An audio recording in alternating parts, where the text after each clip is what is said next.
sân alo xinh nghe cà phê sâu nằm pasal hạt lại neo mà lại lúa xinh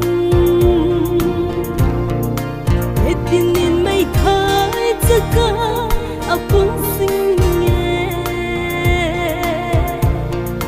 nằm pi dia tin xinh này pi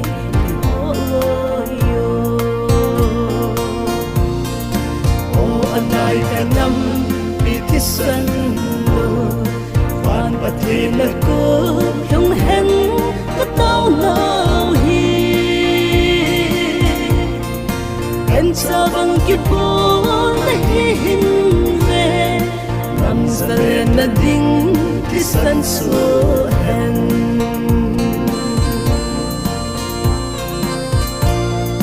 mo le hang adang sâu ta về ngâm phố nằm mà khu đình ghé nát tình pasal ham san nét tin nhìn ghiêu ghiêu đắng xa thụ sinh vô mình hết sân nên ắt tôm sinh nhẹ căn năm mi tê anai kanam pitisan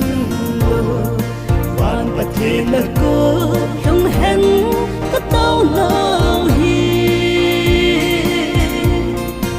em sa bang ki bon hin ve nam sale na ding tisan so hen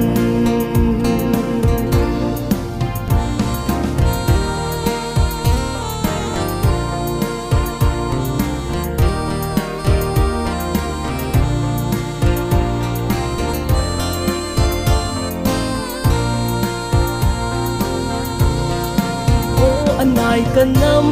khan ko ya fiti ille lo building bay ho ka ve so boy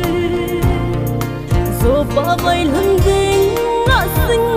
sa go tam pi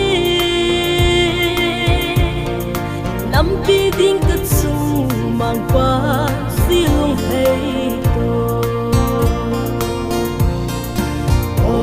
hay kanam pitisan lo van pathina ko không hen có tao nào hi em sa bang ki bon hin ve nam sale na ding tisan so hen nam sale na ding tisan so hen